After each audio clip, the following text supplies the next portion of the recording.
এই বিপ্লবোত্তর সময়ে, অস্থিরতার সময়ে সবাই দেশের নানান বিষয় নিয়ে পেরেশান, কিন্তু আমি মনে করি আমাদের গোটা সমাজের গুরুত্বপূর্ণ কনসার্ন হওয়া উচিত, ফিকির হওয়া উচিত আমাদের এই গোটা তারুণ্য যারা এতদিন একটা ঝড় মোকাবেলা করেছে, এই সময়টা যেন তাদের সামনের সময়টাকে নেতিবাচকভাবে প্রভাবিত না করে, বরং তারা যেন আবার একটা স্বাভাবিক সুন্দর জীবন পায়।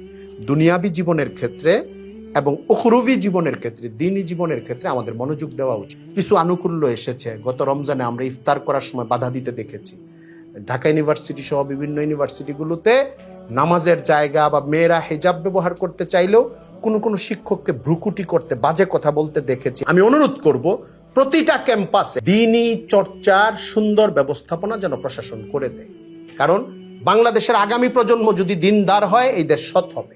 বাংলাদেশের আগামী প্রজন্ম যদি নামাজি হয়, আল্লাহকে ভয় করতে শিখে, আমরা লুটপাটহীন একটা সুন্দর দেশ পাবো। এটা আমাদের দরকার। 2 দিন পরে পরে তরুণদেরকে রাস্তায় নামাইতে হয় যদি আমাদের প্রয়োজনে, বড়দের প্রয়োজনে, এটা আমাদের ব্যর্থতা হবে। ওদের জীবনকে বাড়তে না দেওয়া হবে।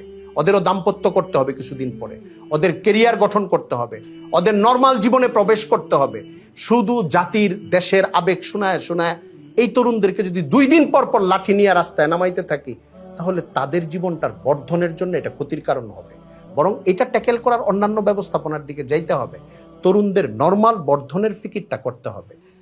আজকে দিনিয়াতের আমাদের এই মুজাকারার মজলিসে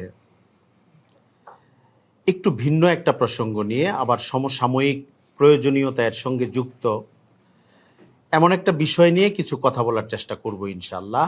আল্লাহ তাআলা আমাদেরকে সহি কথা বলার, বোঝার এবং আমল করার তৌফিক দান করুন। ছাত্র জনতার যে আন্দোলন হয়েছে, এই আন্দোলন সম্পন্ন হয়ে এখন একটা সরকার আমাদের মধ্যে আছে। এই ছাত্র আন্দোলনটার সাফল্য এবং এর পরবর্তী যে পরিস্থিতি, এই পরিস্থিতিতে একটা জিনিস আমাদের চোখে পড়ছে না, যেটা আমাদের চোখে পড়া দরকার বা খেয়ালের দিক থেকে, লক্ষ্য করার দিক থেকে।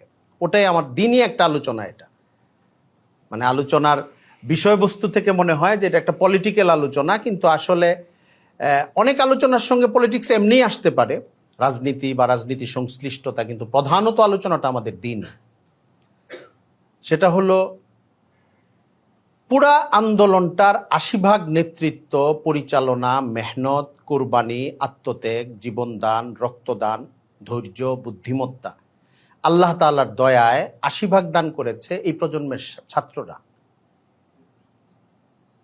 গত 15 বছর আমরা যদি একটা জুলুমের শাসন বলি, এই শাসনটার বিরুদ্ধে সাধারণত দেশের যারা রাজনীতির স্টেক হোল্ডার থাকে, অন্যান্য বিরোধী দলগুলো অথবা বড় কোনো ফোরাম, যেরকম আমাদের আলেমদের হেফাজতে ইসলাম ছিল, অনেকগুলো পর্ব গিয়েছে, ধাক্কা গিয়েছে, জুলুমের ঘটনা গিয়েছে, কিন্তু সরকারকে টলাইতে পারে নাই।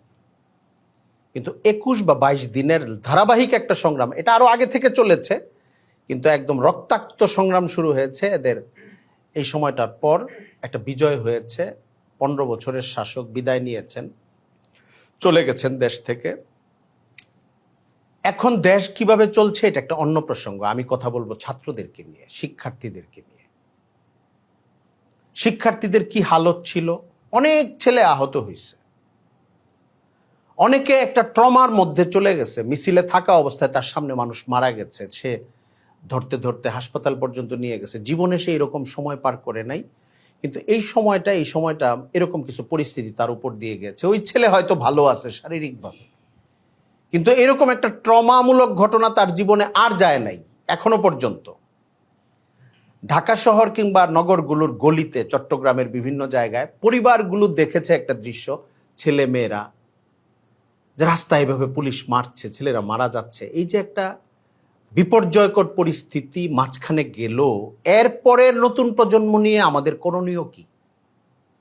আমি গত 1 সপ্তাহ আগে কাছাকাছি সময় দেখলাম সচিবালয়ে আনসার বাহিনীদের বিক্ষুব্ধ আন্দোলনকারীরা আসলো, তারা একটা জটিলতা তৈরি করলো, আবার ছেলেদেরকে ডাক দেওয়া হলো, তারা ঢাকা ইউনিভার্সিটি থেকে আবার দলে দলে বের হয়ে আসলো। আন্দোলনটাকে প্রশাসনিক অন্য 10টা পদক্ষেপে নিয়ন্ত্রণ করার পরিবর্তে আবার ছেলেরা ব্যবহৃত হইল, অথবা ছেলেরা ভূমিকা রাখলো, দুইভাবেই বলতে পারি আমি। কিছু ছেলে আহত হইল, ওই সরকারি সাফল্যটা চলে আসলো, অস্থিরতাটা কমে গেল। আমার আজকের আলোচনার বিষয় হচ্ছে আন্দোলন পরবর্তী, বিজয় পরবর্তী, সাফল্য পরবর্তী, একটা অস্থিরতার পরবর্তী শিক্ষার্থী এবং তারুণ্যকে নিয়ে অভিভাবকদের করণীয় কি।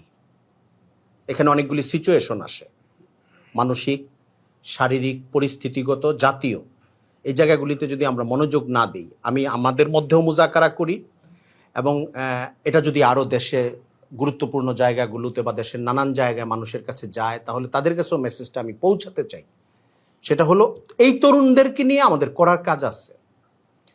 এরকম একটা বিজয়, অস্থিরতা, সাফল্য এগুলো সম্পন্ন হওয়ার পর তরুণদের জীবনে কয়েকটা জিনিস চলে আসে, খুব স্বাভাবিকভাবে আসে। এটা আপনি বিভিন্ন সময় পাবেন। তরুণরা হলো এটার প্রধান স্টেক হোল্ডার, এই আন্দোলনটার, এই সাফল্যটার। একদম সাধারণ বিশ্ববিদ্যালয়, প্রাইভেট বিশ্ববিদ্যালয়, সব দিকের শেষের দিকে কিছু মাদ্রাসার ছাত্ররাও নেমেছিল, কিন্তু আমি সাধারণ ছাত্রদের কথা এখানে আমার আজকের আলোচনার বিষয়বস্তু। এরপরে কয়েক রকম অবস্থা হতে পারে। আপনি মুক্তিযুদ্ধ পরবর্তী বাংলাদেশের ইতিহাসে 4-5 বছর একটা অস্থিরতা পাবেন। সরকারের সঙ্গে যারা ছিল অ্যাগেনিস্টে আরেকটা গ্রুপ দাঁড়িয়েছে, ভিন্ন মানে মুক্তিযোদ্ধাই, কিন্তু তাদের মধ্যে আবার হানাহানি শুরু হয়েছে, আবার সশস্ত্র রাজনীতি শুরু হয়েছে। এক ধরনের অস্থিরতা বা আন্দোলন, রক্তপাত পরবর্তী একটা স্থির সময়ে তরুণদেরকে যদি ঠিকমতো অ্যাড্রেস করা না যায়, তাদের সাথে ডিলটা ঠিকমতো না হয়, তাহলে এই তারুণ্য বড় রকমের একটা জটিলতার পথে যেতে পারে, যেটার দায় আসলে তাদের না, বড়দের। বড়রা খেয়াল করে নেই। আমি এই জন্য অভিভাবক সমাজ তাদেরকে অনুরোধ করব, চলুন আমরা তারুণ্যের প্রতি এখন মনোযোগী হই। কেন?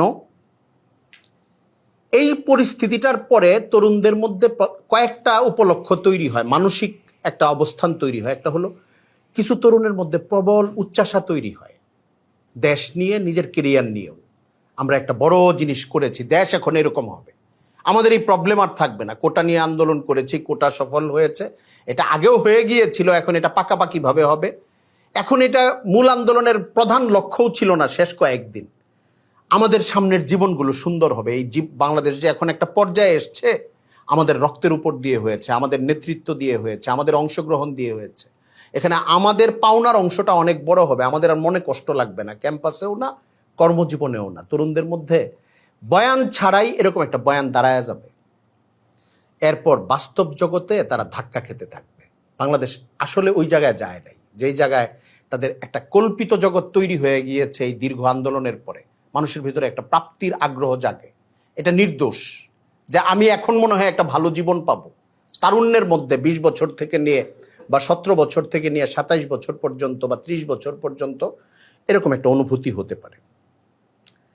2 হলো প্রশাসন এবং অভিভাবকদের পক্ষ থেকে তরুণদেরকে এখন অতি গুরুত্ব দেওয়া হতে থাকতে পারে, যেটার আসলে তারা যেই গুরুত্বটা বয়স, বুদ্ধিবৃত্তি, অভিজ্ঞতার কারণে তাদের পাওনা ছিল না। 2 জন বা 3 জনকে ক্যাবিনেটে নেওয়া হয়েছে, এটাকে আমি সমালোচনা করছি না। এইটার একটা ছায়া যদি কয়েক লাখ তরুণের মধ্যে থাকে, যে এখন আমরা মিনিস্টার লেভেলের মানুষ, আমাদের লেখাপড়া, জীবনযাপন, গড়ে ওঠা, এটা নিয়ে চিন্তা করার টাইম নেই। আমরা এখন একটা মানে এই লেফটেন্যান্ট কর্নেল থেকে নিয়ে মেজর জেনারেল হয়ে গেছি হঠাৎ করে, মাঝখানের ধাপগুলো আমাদের আর দরকার নেই, আমরা এখন ওই স্টেজে আছি। অতি গুরুত্ব দেওয়ার কারণে তারুণ্যের নর্মাল বেড়ে ওঠা, নর্মাল জীবন গঠন, নর্মাল বর্ধন এবং তার জীবন আসলে যেভাবে বিকশিত হওয়া দরকার, এক ধরনের প্রতারণামূলক পরিস্থিতির কারণে এই জিনিসটা থেমে যাবে। এটা টের পাবে 5 বছর পরে, তখন কিছু হতাশা তৈরি হবে। 3 নাম্বার হলো এখন থেকেই কিছু তরুণের কিছু হতাশা তৈরি হতে পারে, প্রাপ্তির বাধা আসবে, এটা আসবে। এইসব কারণে তরুণরা বিপদগামিতার দিকে যেতে পারে। এই জন্যে যেই তারুণ্যকে নিয়ে আমরা আশা করেছিলাম, অথবা একসময় হতাশ ছিল নাগরিকরা, ইন্ডিয়ার বিভিন্ন প্রসঙ্গ আসে, রাজনৈতিক বিভিন্ন হালাত আসে, দিনই বিভিন্ন বিষয় আসে, যে বাংলাদেশের তরুণরা মনে হয় তাদের কেরিয়ারের বাইরে অন্য কোনো দিকে আর মনোযোগ দেওয়ার সময় নাই। নেটে বিভোর তরুণ, ফেসবুকে বিভোর, অথবা লেখাপড়ায় বিভোর বা কেরিয়ার গঠনে বিভোর। জাতি নিয়ে ভাবার, দেশ নিয়ে ভাবার তাদের আর সময় নাই। মানুষের ভেতরে এরকম একটা অনুভূতি, চিন্তা, তারুণ্যের প্রতি একটা অবমূল্যায়ন দাঁড়িয়ে গেছিল 2 মাস আগ পর্যন্ত। গোটা জিনিসটা তারা পরিবর্তন করে দিয়েছে। বাংলাদেশের তরুণরা অনেক বড় একটা ঋণ এই জাতির উপর চাপিয়ে দিছে যে আপনারা যা পারেন নাই আমরা তা করে দিছি। অভিভাবকদের দায়িত্ব হলো এখন তাদের জীবনটাকে মসৃণ করার চেষ্টা করা, ঘুর পথে না, ভুল পথে না, সুন্দরভাবে বেশিরভাগ তরুণ যেন সুন্দর জীবনটা পায় এটার চেষ্টা করা এবং গঠনমূলক চেষ্টা করা। এই জন্যে আমরা এটাকে দুইটা ভাগ করেছি। একটা হচ্ছে দুনিয়াবিভাবে তাদের জীবনটাকে সুন্দর করার চেষ্টা করা। দুনিয়াবিভাবে কথাটার অর্থ কি?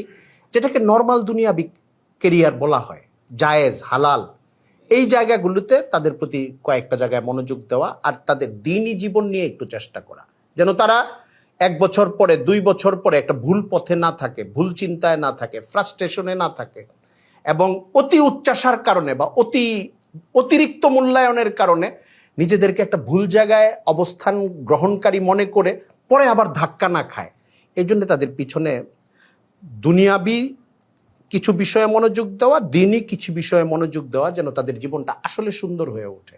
তারা একটা সাফল্য উপহার দিয়েছে বলে 2 দিন পরে পরে তাদেরকে আরেকটু ব্যবহার করা, 3 দিন পরে পরে তাদেরকে আরেকটু বাতাস দেওয়া। আমরা তো এটা আসি তৈরি যে না, তরুণদের ঘরে ফিরে যাওয়া যাবে না, আবার প্রতি বিপ্লব হইতে পারে, তোমরা রাস্তায় দাঁড়ায় থাকো ভ্যানগার্ডের মতো, আগামী 2 বছর দরকার হলে দাঁড়ায় থাকবা। বাংলাদেশে নাগরিক নাই আর, মানে তারুণ্য এটা করছে, এটা তো ভালো, তারা সেবা দিচ্ছে, আপনি জাতির জন্য দরকার এটাও বলছেন, এটাও ভালো, কিন্তু আপনি তারুণ্যের নর্মাল বর্ধনটা নিয়ে আপনাদের চিন্তা কোথায়? গোটা জাতির, এই জাতির মধ্যে পেশাজীবী এত লাখ লাখ মানুষ, ব্যবসায়ী লাখ লাখ মানুষ, নর্মাল পলিটিশিয়ান লাখ লাখ মানুষ, ওই ইউনিভার্সিটির ওই তরুণটা যে নাকি কোনো রাজনীতির সাথে এতদিন জড়ায় নাই, এই আন্দোলনের আগে এখন জীবন দিয়েছে, ডাক দিলেই লাঠি নিয়ে বের হয়ে আসে। আর আপনাদের ভেতরেও যদি এই আকাঙ্ক্ষা থাকে, অভিভাবক যারা দেশ চালান, যারা বিভিন্ন ইনস্টিটিউশন চালাচ্ছেন, যারা তরুণের অভিভাবক, পরিবারের প্রধান থেকে নিয়ে শিক্ষা প্রতিষ্ঠান এবং রাষ্ট্রের যারা অভিভাবক, তাদের দায়িত্ব হলো এই তরুণদেরকে তাদের জীবনের জন্য এখন মূল্যায়ন করা, তাদেরকে শুধু নিজেদের কাজে না লাগানো। দেশের জন্য 21 দিন তারা একটা সংগ্রাম করেছে, অনেক ট্রমা নিয়েছে তারা, অনেক ছেলে জীবন দিয়ে দিচ্ছে, অনেক ছেলে মেয়ের জীবন বিপন্ন হয়েছে, অনেক আহত হয়ে হাসপাতালে পড়ে আছে। এখন তাদের জীবনটা যেন একটা লাইন পায়, এটার ফিকির করা। এটা আমরা ধর্মীয় দৃষ্টিকোণ থেকে কয়েকটা প্রস্তাব দিব। একটা হলো পড়ালেখা, স্বাভাবিক জীবন এবং কেরিয়ার গঠনে সহযোগিতা করা। একটা নর্মাল ছেলে বা মেয়ে এই জায়গায় কোনো ঝড়ঝাপটা না আসলে যেভাবে তার সুন্দর লেখাপড়া করে তার কেরিয়ারটা সম্পন্ন করত, এরকম একটা জীবন তাকে উপহার দেওয়ার চেষ্টা করেন মা বাবারাও এবং প্রতিষ্ঠান প্রধানরাও, রাষ্ট্রের কর্তারাও। বলবেন যে আমাদের তো অনেক দরকার আছে, তাদের তো তারুণ্যের এই গতি তো আমাদের দরকার, স্ফুরন্ত দরকার। আপনাদের দরকারটা বুঝলাম, তারুণ্যেরও তো বেড়ে ওঠা দরকার, তরুণদেরও তো জীবনটা রক্ষা পাওয়া দরকার। তারা শুধু বারবার ব্যবহৃত হবে আপনাদের প্রয়োজনে, আর রাষ্ট্রের পরিচালনা করবেন আপনারা। তরুণরা আনসারের কাছে আটকে গেলে তরুণরা আসবে, পুলিশের কাছে আটকে গেলে তরুণরা আসবে, আপনারা অমুক জায়গায় কলাপস হয়ে গেলে তরুণরা এসে উদ্ধার করে দিয়ে যাবে। এরা কি আপনাদের কোনো রিজার্ভ বাহিনী? 3 বছর 4 বছর পরে তো নর্মাল ছাত্র জীবন শেষ হবে, এই মাদকতার মধ্যে বা এই উদ্ধার প্রবণতার একটা চেষ্টার মধ্যে সে যেতে থাকবে। 5 বছর পরে দেখবে তার জীবনের যোগ বিয়োগের খাতায় অনেক মাইনাস। এটা তো তার জন্য সমস্যা হবে, সে একটা ক্ষোভ নিয়ে বড় হবে, ফ্রাস্ট্রেশন নিয়ে বড় হবে, তার জীবনেও এটার প্রভাব পড়বে। এই জন্যে দুনিয়াবি প্রথম প্রস্তাব হলো দুনিয়াবি তরবিয়াতের ক্ষেত্রে তার স্বাভাবিক পড়ালেখা, তার স্বাভাবিক জীবন গঠন, গোটা বাংলাদেশের তারুণ্যের এটার দিকে উৎসাহিত করা। অভিভাবকদের পদ্ধতিগতভাবে, নিয়মতান্ত্রিকভাবে তারা যেন লেখাপড়া না হয়ে থাকলে একটা ছেলের যে ক্ষতিটা হয় এটা যেন না হয়, জীবনটা স্বাভাবিকভাবে বর্ধন হলে যা হইতো এটা যেন না হয়, এটার চেষ্টা করা। 2 নম্বর যে কথাটা সেটা হলো তরুণদের মনোজগতের পরিচর্যার চেষ্টা করা, তারা যেন হতাশার দিকে না যায়। আমার কাছে এটা মনে হয়েছে, আমি এই ঘটনাগুলো অনেকবার পড়েছি, অন্য কারণে পড়েছি। 1974-75-এর পর থেকে 81 সন পর্যন্ত, এটা আমার মূল্যায়ন, মানে আমি যে কথাটা রেজাল্ট হিসাবে বলবো এটা বইয়ে পড়ি নাই। 75-এ কয়টা সামরিক অভ্যুত্থান হয়েছে বলতে পারবেন? আপনাদের মনে আছে কয়টা? 3টা, বড় 3টা, বড় 3টা, ছোট ছোট অনেক হয়েছে, বড় 3টা। 15ই আগস্ট, 3রা নভেম্বর, 7ই নভেম্বর। আর জিয়াউর রহমানকে হত্যা করার জন্য অভ্যুত্থান হয়েছে এটা 1981-তে, 4টা। 75-এর পর একরকম শেষ হয়ে গেছিল, শেষটা হইল 81-তে, এরপরে আর হয় নাই। অ্যান্থনি মাস্কারেসেন্সের বইটা সবার আগে বাংলাদেশে অনুবাদ হয়ে চলতেছিল এই ইতিহাসের উপরে। এরপরে লেফটেন্যান্ট কর্নেল হামিদের বই, আরও 4-5টা বই যারা এই হত্যাকাণ্ডগুলোকে নিয়ে ঢাকা ক্যান্টনমেন্টে অবস্থান করা অবস্থায় লিখেছেন, অনেকে এটার উপরে কথা সাহিত্য করেছেন, নানান অ্যাঙ্গেলে লিখেছেন। এটা পড়ার পরে আমার যেটা মনে হয়েছে এটা বলি, প্রতিটা ঘটনায় অ্যাক্টিভ এবং শিকার মুক্তিযোদ্ধা অফিসার।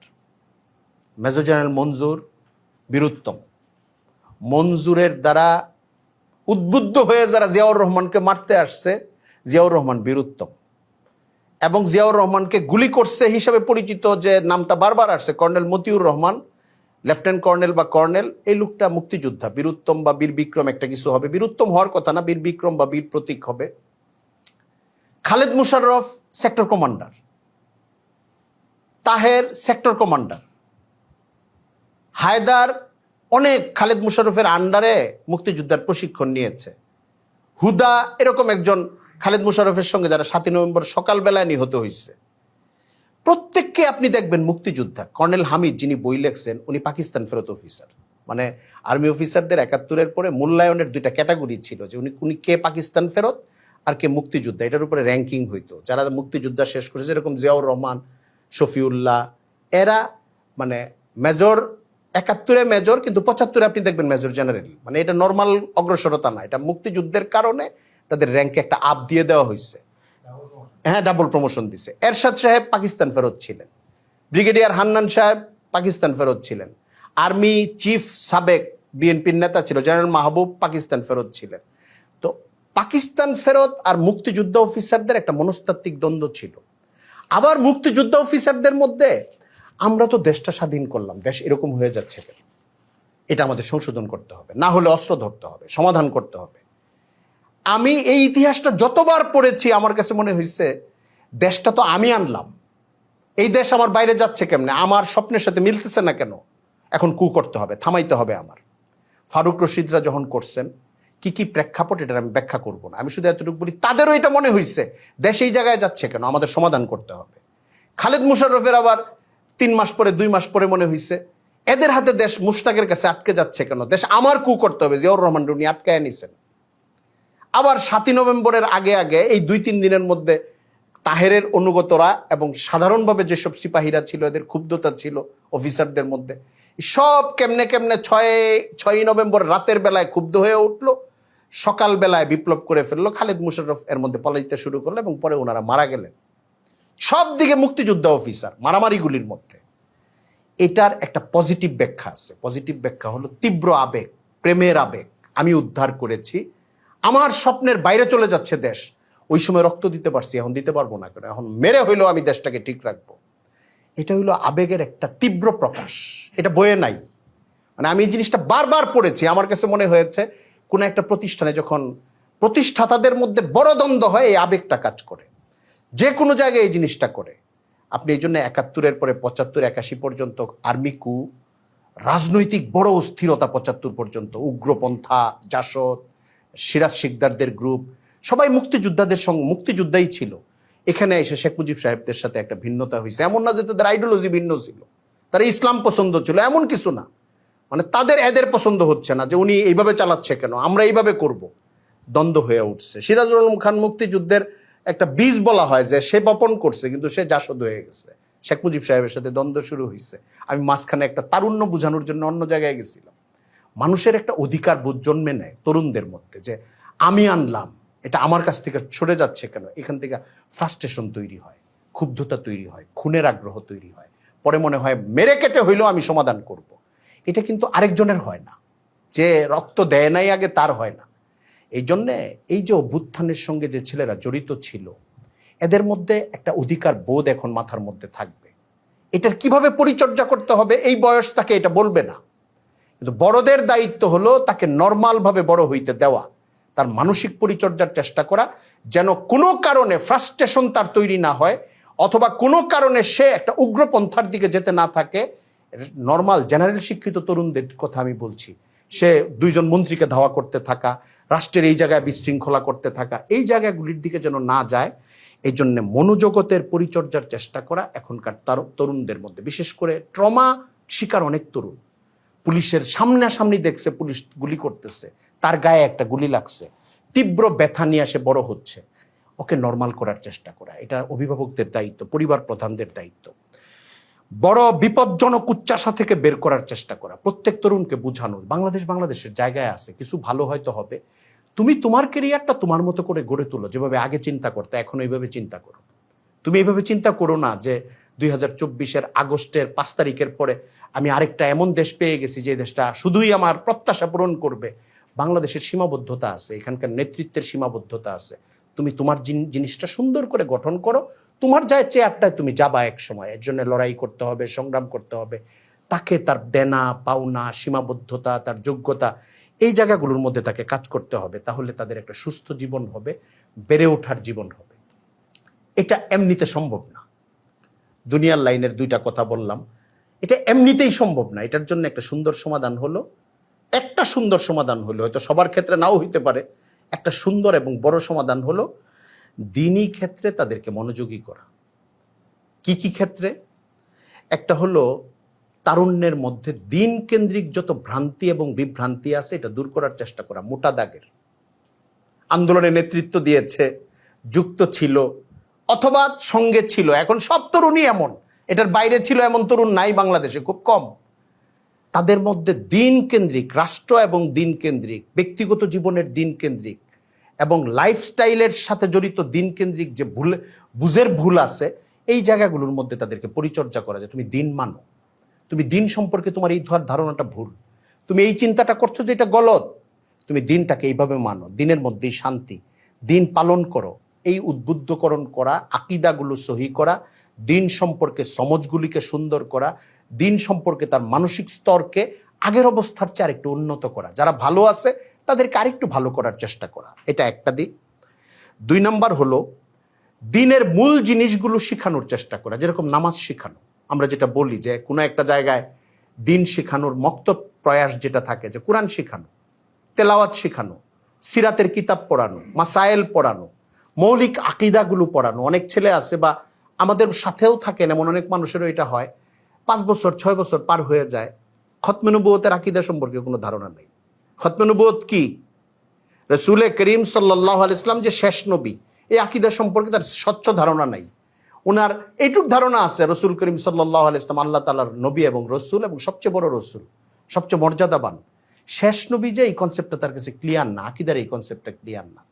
এই জন্য অন্য একজন কাদিয়ানি টাইপের লোক বা যে নবুয়তের অস্বীকারী, শেষ নবুয়তের কথাটার ইমান জান নাই, এমন কারো দাওয়াতে পড়লে সে বুঝে না সে ভুল রাস্তায় আছে না সহি রাস্তায় আছে। এই জন্য সহি আকীদাগুলো শিখানো, নামাজ শিখানো, তেলাওয়াত শিখানো, মুনাজাত করতে শেখানো, আল্লাহর কাছে দোয়া করতে শেখানো, সুন্নতগুলো শিখানো, ব্যক্তিগত জীবন ইবাদতের সঙ্গে জড়িত যে সুন্নতগুলো আছে, সুন্নতের আমলগুলো শিখানো, যেন স্বাভাবিক কলেজ, ক্যাম্পাস, ইউনিভার্সিটি, পরিবার, মহল্লায় চলার পরেও তার মধ্যে সুন্নতের একটা প্রাবল্য থাকে। দিনে একবার কোরআন শরীফ তেলাওয়াত করতে বসে যায়, কখনো কখনো গ্রহণযোগ্য তাফসিরগুলি থেকে একটু একটু তাফসির মোতালা করতে থাকে, কোরআনের সঙ্গে তার সম্পর্ক বাড়তে থাকবে, সুন্নতের সঙ্গে সম্পর্ক বাড়তে থাকবে। মন বেশি খারাপ লাগবে, মসজিদে অথবা ঘরে এক জায়গায় জায়নামাজের উপরে বসে দোয়া করতে থাকবে। যারা মন খুলে দোয়া করতে পারে, এটা যে কোনো মানুষ পরীক্ষা করে দেখতে পারে, যে কোনো তরুণ পরীক্ষা করে দেখতে পারে, যে কোনো বেশি বয়স্ক মানুষ পরীক্ষা করে দেখতে পারে, যে তার যদি মনে হয় আমার কথাগুলো বলার কোনো জায়গা পাচ্ছি না, আমার মন খুব অস্থির, আমি খুব কষ্টে আছি, বাবাকেও বলতে পারছি না, মাকেও বলতে পারছি না, তার একটু নিরিবিলি দরকার, সে একটা জায়গা বেছে নেক, 10 মিনিট কাঁদুক আল্লাহর কাছে। দেখেন অনেকগুলি কাজ হবে। একটা কাজ হলো আল্লাহর কাছে দোয়া করা মানে হইল নিজের মর্যাদাটাকে উন্নত করে ফেলা, আল্লাহ একটা সওয়াব কামায় করে ফেলা। আল্লাহ তাআলা দোয়াকে খুব পছন্দ করেন, আর দোয়াও মুখুল ইবাদা, একদম ইবাদতের সার হইল দোয়া। 2 নম্বর হলো যত কাতরতার সঙ্গে ভাঙা দিল নিয়ে মানুষ দোয়া করে, আল্লাহ তাআলা তত বেশি সম্ভাবনা থাকে তার দোয়াটাকে নগদ কবুল করে ফেলানো। অর্থ কষ্ট আমার অনেক, আমার মায়ের বা বাবার চিকিৎসা করাইতে পারছি না, তরুণদের এই সংকট হইতে পারে, নিজের একটা জরুরত পুরা হচ্ছে না, জায়েজ জরুরত, কালকে একটা পরীক্ষা, অন্য বন্ধুরা ভালো করছে আমি পারছি না।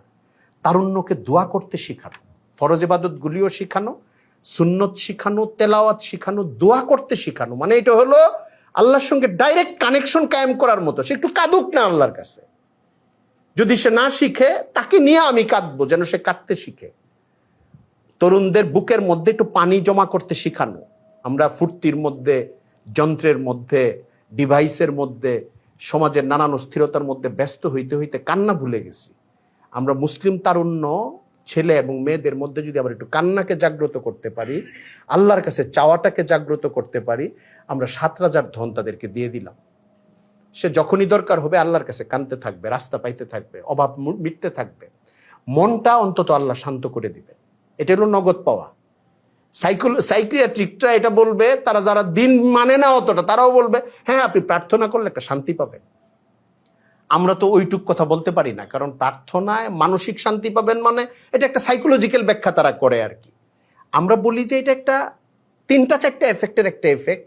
আল্লাহ তাআলা আপনার দিলে একটা সুকুনাত দিয়ে দিবেন। এটা তেলাওয়াতের মাধ্যমেও আসে, জিকিরের মাধ্যমেও আসে, সিরাতের কিতাব মহব্বতের সাথে পড়লেও আসে। দেখেন, একই আমল দুইজনের 2 রকমের কাজ হইতে পারে। আমি যদি বয়ান করি উন্নাসিকতা নিয়ে, আমার ফায়দা হবে না।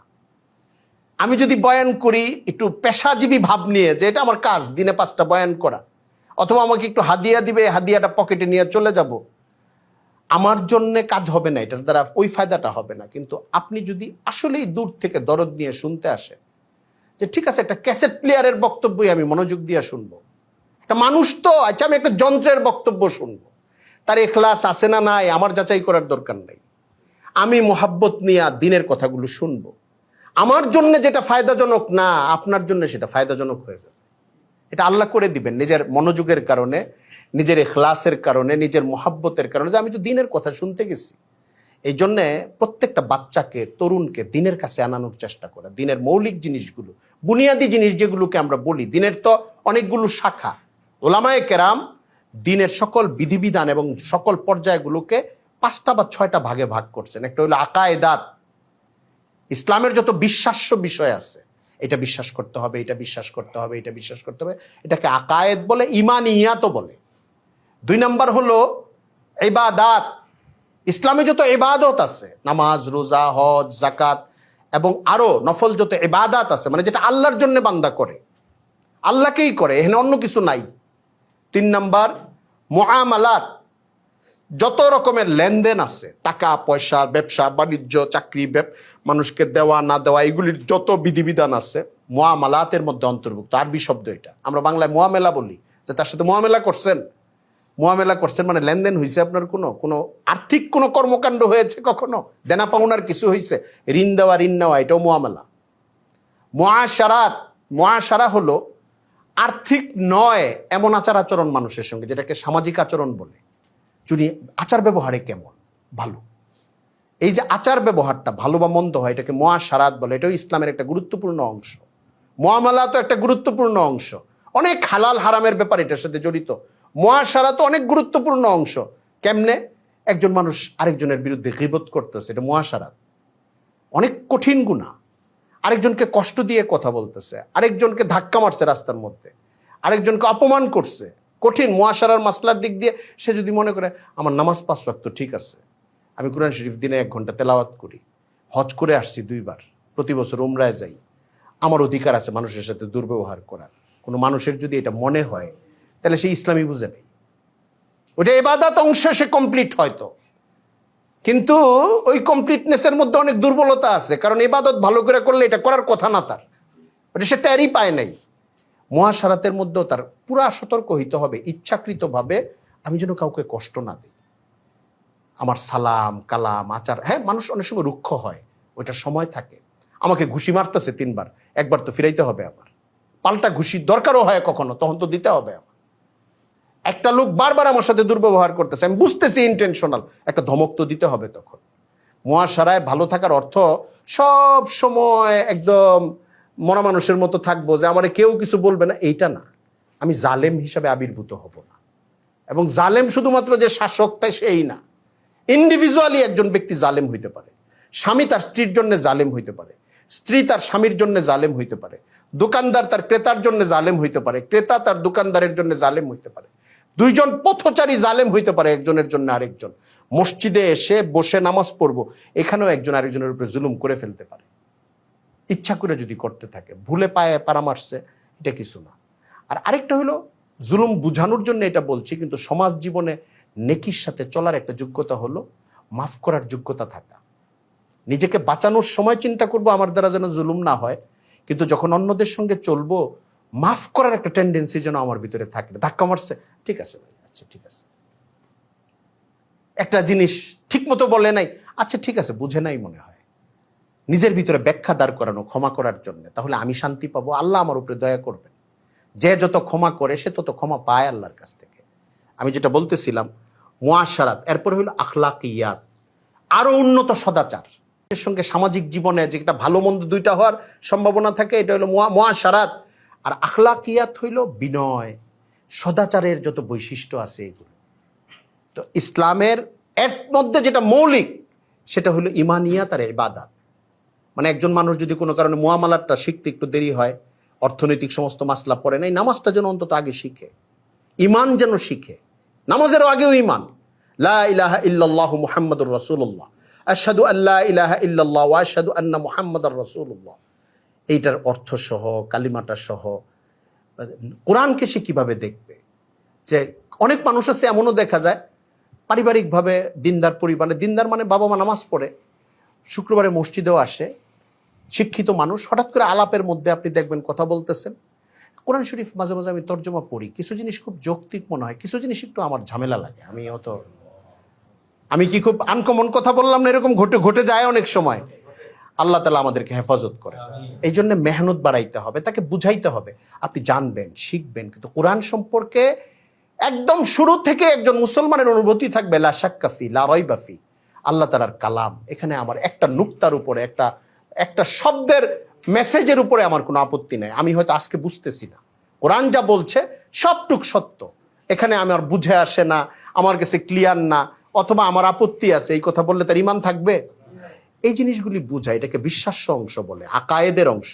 আর ইবাদাতের কিছু অংশ, তেলাওয়াত শিখা, নামাজ শিখা, জাকাত শিখা। রমজান মাসে আসার আগেই আমরা রমজানের মাসলাগুলি পড়তে থাকবো। অনেকেই এমন হয়, শিক্ষিত মানুষ সবাই আমরা, এখন অবশ্য আলহামদুলিল্লাহ অনেকেই সচেতন, রমজান মাসে ঢুকে পড়ি, দেখা যায় ছোট ছোট মাসলা জিজ্ঞাসা করতে থাকে। মানে মাসলা জিজ্ঞাসা করা খারাপ না, মানে বিষয়টা এমন, আমরা শাবানের 15 তারিখের সময় থেকেই ভালো ভালো জিনিস পড়তে থাকি। ছোট ছোট চমৎকার গ্রহণযোগ্য বই আছে নামাজের রোজার মাসাইলের উপরে, কয়েকটা চ্যাপ্টারে আছে। সাহারি, ইফতার, রোজা কিভাবে ভাঙ্গে, রোজা কিভাবে রাখতে হয়, রোজার দিনটা কি কি থেকে বিরত থাকতে হয়, কোন আমলগুলো করলে মাকরু হয়, তারাবির সময় কি করব আমরা, নামাজগুলো কিভাবে পড়বো, রোজার মাসটা কিভাবে কাটাবো, তাকওয়া কিভাবে অর্জিত হবে, কোন আমলগুলি থেকে বাঁচতে হবে। মোটামুটি 100 পৃষ্ঠা 80 পৃষ্ঠার বইয়ে থাকে, নেটে সার্চ দিলেও পাওয়া যায়। মাসিক আল কাউসারে একদম অনেকগুলি লিঙ্ক দিয়ে দেয়, রমজান মাসে আলাদা করে 10টা 20টা দিয়ে দেয়, ওইখান থেকে বাছাই করে 5টা পড়ে ফেলা যায়। চলতে চলতে পড়ে ফেলে, তখন দিলটা তৈরি হয়ে যেতে থাকে। আমরা প্রত্যেকটা আমলের আগে এই ফিকিরগুলো করব।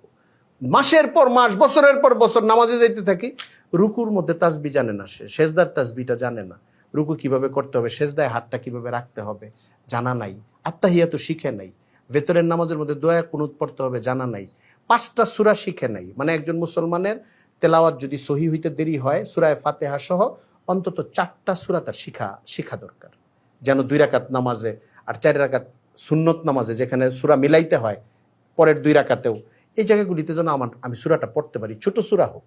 সহিভাবে একজন আলেমের কাছে, একজন উস্তাজের কাছে আমি শিখে নেব। আর সহিভাবে কোরআন শরীফকে শিখার চেষ্টা করা, এটাও দরকার। আর সুন্নতগুলো শিখা, সুন্নতওয়ালা আলেমের সঙ্গে বা ভাইয়ের সঙ্গে চলা, তাদের দ্বারা সোহবত হইতে থাকবে, সুন্নতের উপরে আমল করব। সুন্নতের মধ্যে আল্লাহ রসুল সাল্লাল্লাহু আলাইহি ওয়াসাল্লামের সুন্নতকে যে অনুসরণ করবে সে তার জিন্দেগির মধ্যে বরকত পাবে ইনশাআল্লাহ। আমরা গোটা তারুণ্যের মধ্যে ইসলামের এই মৌলিক জিনিসগুলোকে ঢুকানোর চেষ্টা করা, স্পর্শের মধ্যে সংস্পর্শে আনার চেষ্টা করা। আরেকটা জিনিস আমি বারবার বলছি, সেটা হলো দোয়া করতে শেখানো। ফ্রাস্ট্রেশন দূর করা, হতাশা দূর করা, আত্মহত্যা দূর করা, ক্ষুব্ধতা দূর করা, মানুষের প্রতি মানুষের ক্রোধ দূর করা, অসন্তুষ্টি দূর করা। এবং মানুষ যে একটা বিদ্রোহী হয়ে উঠতে থাকে, মানে যেটা প্রয়োজন নাই, নিজের সাথে নিজের লড়াই হইতে থাকে, এরপরে হতাশ হয়ে যায়, ওই মানুষের এর চেয়ে উন্নত কোনো ওষুধ নাই যে সে আল্লাহর কাছে কাঁদতে থাকবে, আল্লাহর কাছে একটু 2 ফোঁটা চোখের পানি ফেলবে, চাইবে আল্লাহর কাছে। যদি এমন হয় যে সে নিজে চাইতে পারে না, ভালো দোয়া করে নেওয়ালা আলেমের সঙ্গে বসাবো, যেখানে কানতে কানতে উনি দোয়া করে। 3 দিন দেখুক সে কান্নার দোয়া, চিৎকার করে আল্লাহকে ডেকে কাদার দোয়া, চোখের পানি ফেলার দোয়া, তখন এটা সংক্রমিত হবে তার মধ্যে। চোখের পানি সংক্রমিত হওয়ার জিনিস। হাসি যেরকম সংক্রামক, চোখের পানিও সংক্রামক। মানুষ কাঁদতে থাকলে দেখলে আরেকজন কাঁদতে থাকে। তো আমরা আমাদের নতুন প্রজন্মকে আল্লাহর কাছে কাঁদতে শেখাই, অর্থহীন কান্না না। সিনেমা দেখে কাঁদে, গান শুনে কাঁদে, এমনে কাঁদে, দুঃখে কাঁদে। কাঁদবো যখন আল্লাহর কাছে কাঁদবো, চোখের পানি যখন ফালাবো আল্লাহর কাছে ফালাবো। চোখের পানির অনেক দাম, অনেক দাম। চোখের পানি অন্য সময় ফালানো নিষেধ না। একজন মারা গেছে, পড়বে চোখের পানি। টাকা অনেক লস হয়ে গেছে, কেউ অসুখ হয়ে গেছে, আপনজন, চোখের পানি এসে গেছে, এটা নিষেধ না। কিন্তু ওই সময় আমি দোয়া করতে থাকবো, তাহলে চোখের পানিটা আরো বেশি কাজে লাগবে। আমরা তরুণ প্রজন্মকে এটা শেখানোর চেষ্টা করব। 3 নাম্বার, তরুণ প্রজন্মকে দিনের আখলাক শিখাবো। আখলাক মানে কি? সদাচার শিখাবো, সালাম শিখাবো, বিনয় শিখাবো, নিজেকে অন্যদেরকে ছোট ভাবতে শিখাবো, অন্যদেরকে সম্মান করতে শিখাবো, বড়দেরকে সম্মান করতে শিখাবো। ইসলামের বুনিয়াদি কিছু আখলাক আছে, বিভিন্ন হাদিসে বর্ণিত আছে। একদম আফসুস সালাম, সালামটাকে ব্যাপক করে দাও, এটা রসুলের হাদিস। হযরত আব্দুল্লাহ ইবনে সালাম মদিনার বাসিন্দা, ইহুদি ছিলেন। রসুল সাল্লাল্লাহু আলাইহি ওয়াসাল্লাম যখন কুবা মসজিদে আসলেন, মদিনায় ঢোকার সময় মদিনার গেট হিসাবে কুবা জায়গাটা ছিল, এখানে পরে মসজিদ করলেন। কুবা মসজিদে আসছেন তো না, কুবা মহল্লায় আসলেন, পরে মসজিদ হয়েছে, হুজুর করেছেন। তো উনি এই খেজুর গাছের উপরে ছিলেন, এইভাবে চিৎকার শুনছেন, যে আগের থেকে শুনতেছিলেন একজন আসবেন। এরা নবী মানে অন্য এরা, উনি আসবেন। উনি তো ইহুদি পরিবারের সন্তান, ওনাদের তো সংরক্ষণশীলতা অনেক বেশি ছিল। আবার ওনাদের প্রাচীন কিতাবগুলির সংগ্রহ ছিল, জানতেন। ওনার বাবাও ইহুদি বড় আলেম ছিলেন, উনিও বড় আলেম ছিলেন। তো উনি দৌড়ায় তাড়াতাড়ি নামছেন, হুজুরকে দেখছেন, দেখেই ওনার অন্যরকম লাগছে। এরপরে উনি যখন ইসলাম গ্রহণ করছেন, অল্প কিছু দিনের মধ্যেই হুজুরকে এটা বলছেন, আপনাকে প্রথম দেখে আমার মনে হয়েছে এটা মিথ্যাবাদীর চেহারা না। আর উনার বর্ণিত হাদিস ছিল যে উনি দেখতেছেন হুজুর সাল্লাল্লাহু আলাইহি ওয়াসাল্লাম এই হাদিসটা বলতেছেন, আফশুস সালাম ওয়া আতঈমুত তাআম ওয়া আলিনুল কালাম সল্লু বিল্লাইলি ওয়ান নাসু নিয়াম তাদখুলুল জান্নাতা বিসালাম। আফশুস সালাম, সালামকে ব্যাপক করে দাও। ওয়া আতঈমুত তাআম, মানুষকে খানা খাওয়াও। ওয়া আলিনুল কালাম, মানুষের সাথে নরম করে কথা বলো, মানুষ যেন তোমার কথা শুনে একটু দূরত্ব বোধ না করে, মানুষ যেন আরাম পায় তোমার কথা শুনে। আফশুস সালাম ওয়া আতঈমুত তাআম ওয়া আলিনুল কালাম সল্লু বিল্লাইল ওয়ান নাসু নিয়াম। রাতের বেলায় নামাজ পড়ো, যখন মানুষ শুয়ে থাকে সাধারণত, তখন আল্লাহর জন্য নামাজ পড়বা। তাদখুলুল জান্নাতা বিসালাম, তাহলে তোমরা জান্নাতে আরামে চলে যেতে পারবা।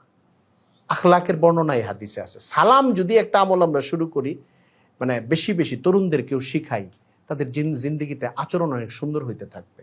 তাদেরকে ইসলামের আখলাক শিখানো, ইসলামের মৌলিক ইবাদত আকায়েদ শিখানো, আর দ্বীনের ক্ষেত্রে কোনো বিভ্রান্তি থাকলে এটা দূর করার চেষ্টা করা। তাহলে আমি মনে করি বিপ্লবোত্তর, গণ অভ্যুত্থানোত্তর এই যে একটা প্রত্যাশার যুগ তৈরি হয়েছে, অস্থিরতার যুগ তৈরি হয়েছে, তরুণরা ভাসতেছে এখন আবেগে। মানে রাজনীতিকরা এক একভাবে চিন্তা করছেন, পতিত রাজনৈতিক দল একভাবে চিন্তা করছে, এরা আবার এদেরকে প্রতিপক্ষ মনে করবে। এদের মধ্যে আবার যারা ক্যাবিনেটে গেছে তারা দরকার হইলে এদেরকে ডাক মারবে। দেশের প্রয়োজনে কোনটা করতে হবে এটা নিয়ে আমি সমালোচনা করছি না, কিন্তু আসলে আলটিমেটলি তারুণ্যের জীবন তো তার জীবন।